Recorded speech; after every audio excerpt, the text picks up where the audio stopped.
আসসালামু আলাইকুম, আমি মোহাম্মদ রাজিব হোসেন। তো আজকে আমাদের HTML এর 3 নাম্বার ক্লাস। আজকে আমরা শিখব HTML ইমেজ ট্যাগ সম্পর্কে। তো বরাবরের মতো আমরা একটি ফোল্ডার তৈরি করে নেব। এটা হচ্ছে ক্লাস 3।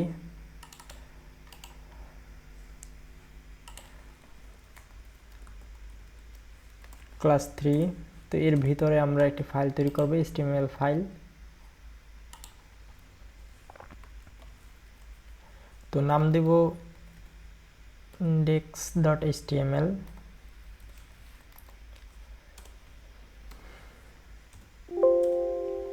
index.html।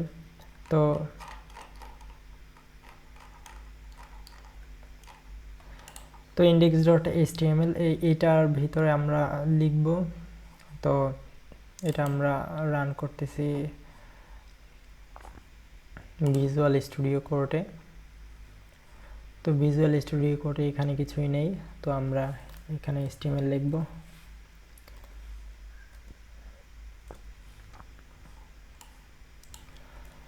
তো আজকে আমরা শিখব HTML ইমেজ ট্যাগ। তো আমরা এখানে যেখানে আমার ফাইলটা আছে, এখানে আমরা যদি একটি ইমেজ দেই বা ইমেজ রাখি, তো আমি একটি ইমেজ দেই।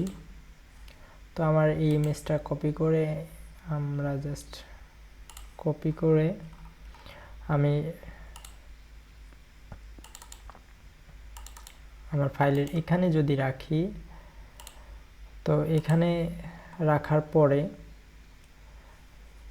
এখানে রাখলাম আপাতত। তো আমরা দেখি ইমেজ কিভাবে ব্যবহার করে। তো ইমেজ ব্যবহার করার জন্য img ট্যাগ ব্যবহার করতে হবে, সেটা হচ্ছে less than greater than img।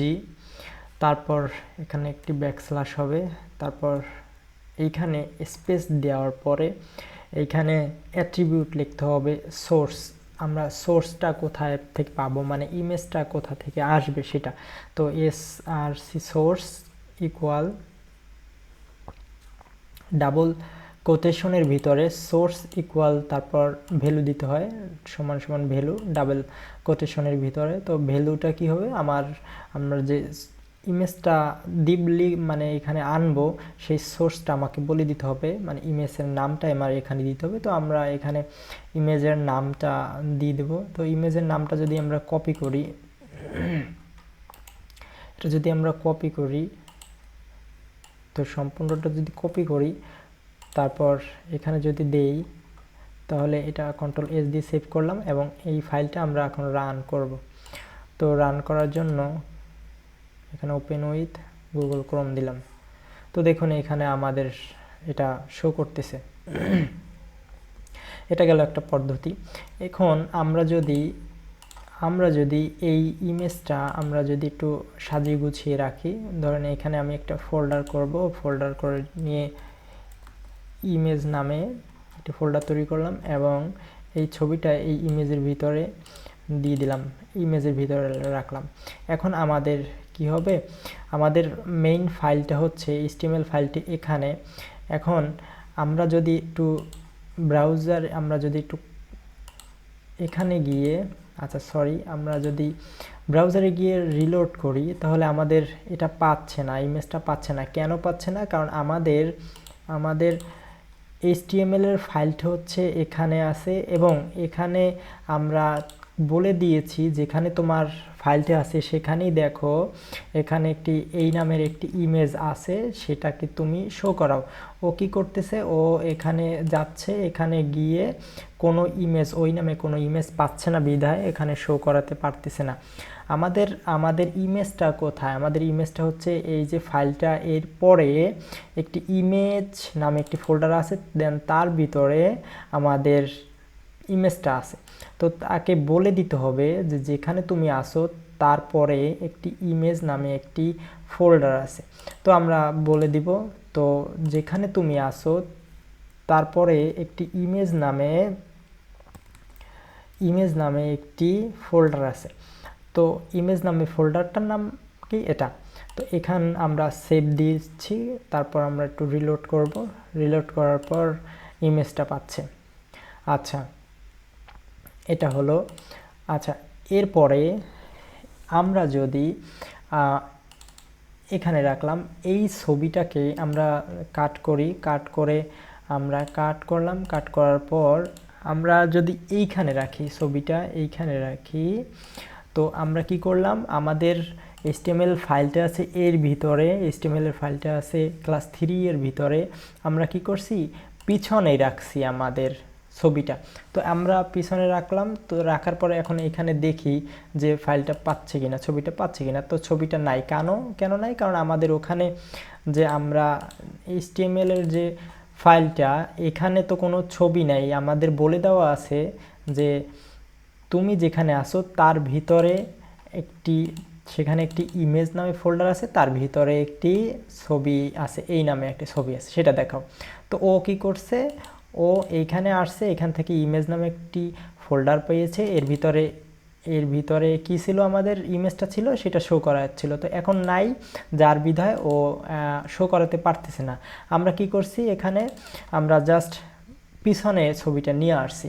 তো আমাদের এখানে যদি পিছনে যেতে হয়, পিছনে যেহেতু ওকে যদি কমান্ড দিতে হয়, তাহলে আমাদের এখানে লিখতে হবে জাস্ট, এখানে পিছনে যাওয়ার জন্য আমাদের এখানে দিতে হবে dot dot slash, dot dot যদি স্ল্যাশ দেই, তাহলে আমার ও কি করবে, একটা ফাইল পিছনে চলে আসবে। পিছনে চলে আসার পর আমরা এখানে ছবিটা অবশ্যই দেখতে পাবো। আচ্ছা, ছবিটা আসতেছে না, ডট ডট ফাইল, ওকে, এখানে আমরা ইমেজ নাই যেহেতু, এটা কেটে দেই, সেভ দিলাম। তারপর আমরা এখানে যদি দেই, রিলোড দিলে এটা চলে আসছে। আচ্ছা, এই হচ্ছে যে ইমেজ। আচ্ছা, এটা আমরা এখানে রাখলাম। আচ্ছা, আমরা যদি অনলাইন থেকে কোনো ছবি আনতে চাই, তাহলে আমরা একটু দেখি, বিডি ন্যাচারালিটি পিকচার লিখে সার্চ করি, দেখি কি পিকচার আনি। আমরা যে কোনো একটা পিকচার, আমরা যদি এই পিকচারটা নিতে চাই আমাদের ওয়েবসাইটে, তো আমরা কি করব, আচ্ছা, এই পিকচারটা যদি আমরা নিচে চাই, তাহলে আমাদের ওপেন নিউ ট্যাব দিব। তো ওপেন নিউ ট্যাব দেওয়ার পর এখানে আমরা, আচ্ছা আচ্ছা, এটা কেটে দেই। কেটে দেওয়ার পর আমরা এখানে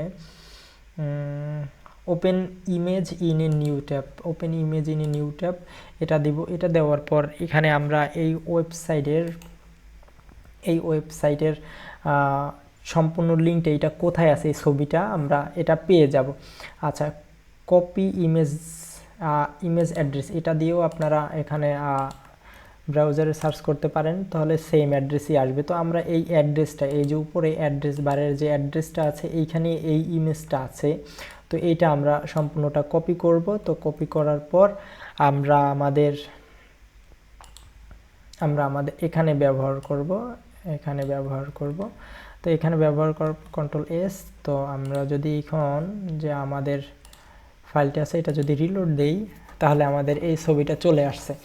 আচ্ছা, এখন এই ছবিটা অনেক বড় হয়ে গেছে। তো এই ছবিটাকে আমরা যদি ছোট করতে চাই, তাহলে অবশ্যই আমরা আমাদের এখানে বলে দিতে হবে, আরও অ্যাট্রিবিউট ব্যবহার করতে হবে, সেটা হচ্ছে হাইড উইথ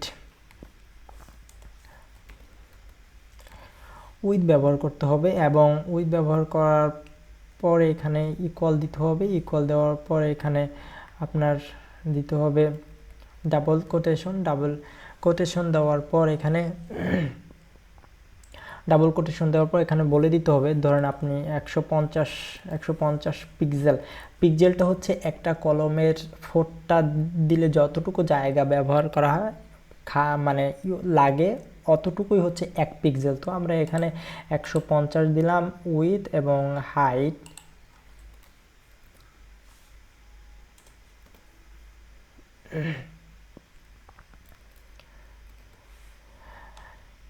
হাইট দিব আমরা